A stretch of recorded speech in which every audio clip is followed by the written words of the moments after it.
Amityville II, the possession had kind of come out, which is a completely different kind of movie. So what was it like kind of going down into the horror genre?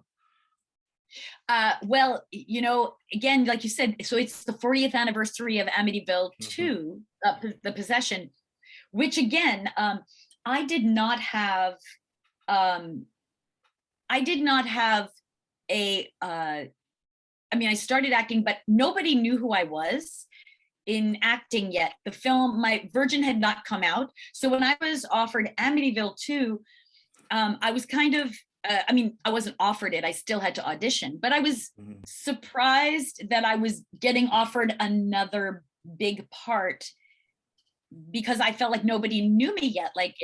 And when you're starting out in the entertainment business in a sense, like even though I'd been in it for so long, I didn't realize that once you get like a big role, it goes pretty fast. Like things start happening right after one after another.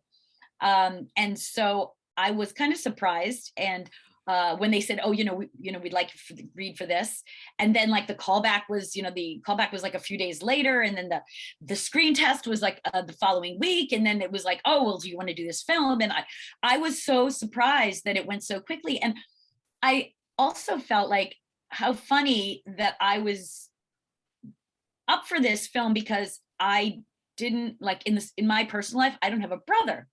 So I was Hmm. like, how interesting that I'm getting cast to play somebody like this when I don't have any association with it. But that was one of the challenges for me was to create a brother relationship when I had never had one. So it was like, hey bro, how you do, messing and like, yeah, and like punching each other. Like, I didn't understand that. And so part of that to me was part of the acting challenge, which is interesting. I mean, I'm sure, when you watch that film, there's other challenges in that film. But again, you have to be old enough to older to play younger. No one could have done that film who wasn't mature enough.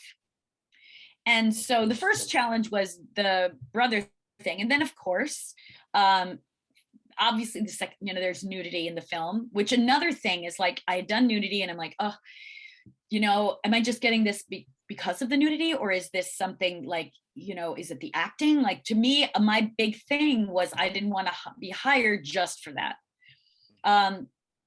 On the other hand, I knew like I always wanted to do horror, and I knew like this is an opportunity for me to again show what I can do and show my insight to this type of character.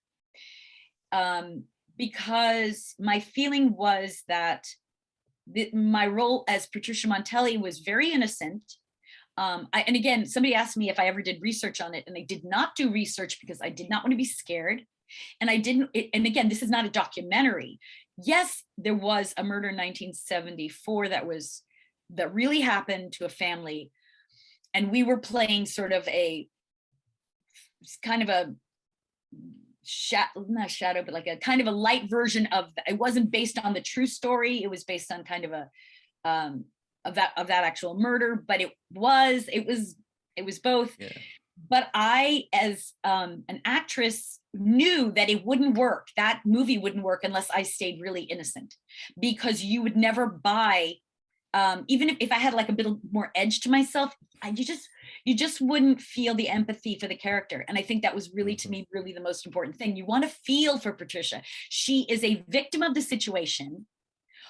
But then again, now we get into the heavy part of it, incest.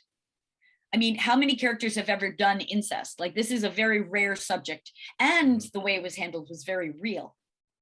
Yeah. And when you look at my career and you go back, like, okay, I've done a lot of light things. And I, as an actress, look at other actors and go, and I don't know if other people feel this way. I watch actors sometimes and I go, oh, I like, they did that role really well, or they're funny, or they're cute, but I'd like to see them in something deeper, richer. Like, I'd like to see them. And what's cool about my career is that I have gone there.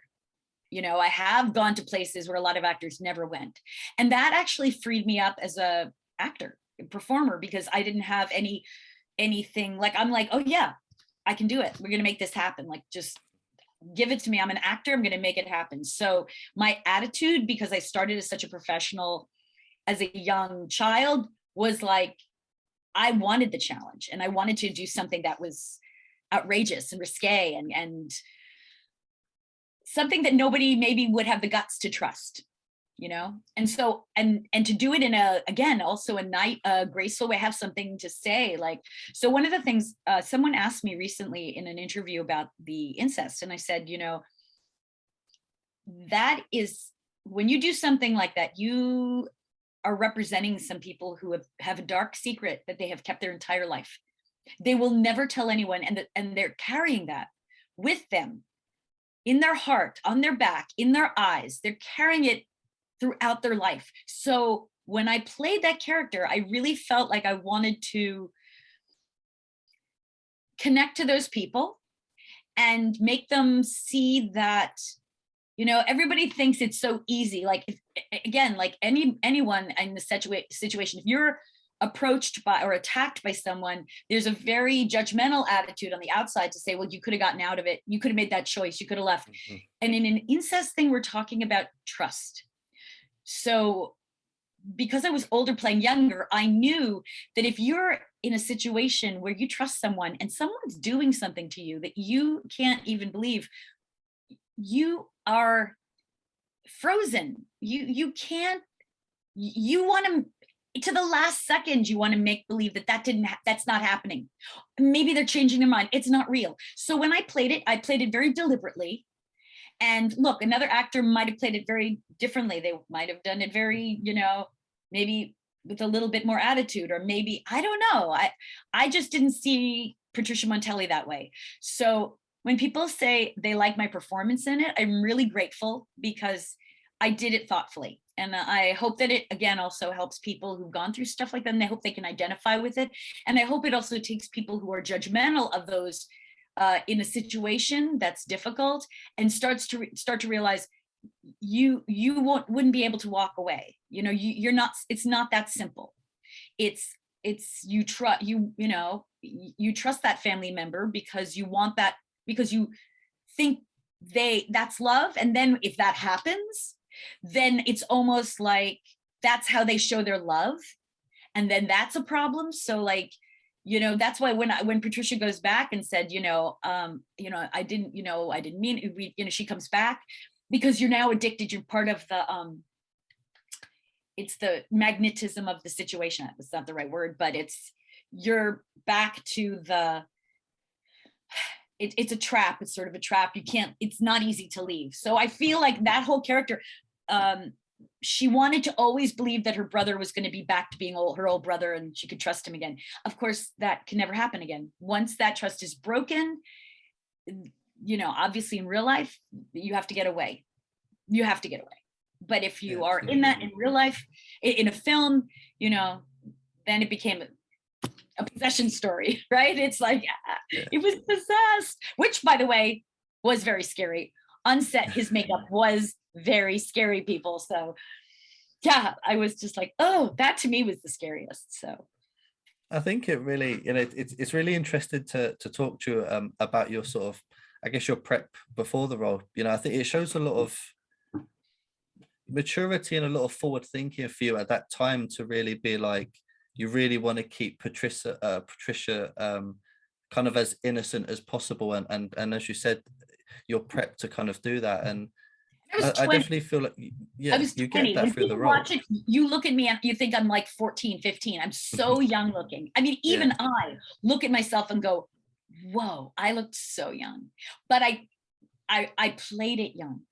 And see, I acted it young. And see, that's the thing that's fascinating. It's like people just think I was just like that. No, I was talking like this. I mean, I was like, you know, like, I mean, you know, actually, I mean, I was shy, but I had as much going on, maybe inside.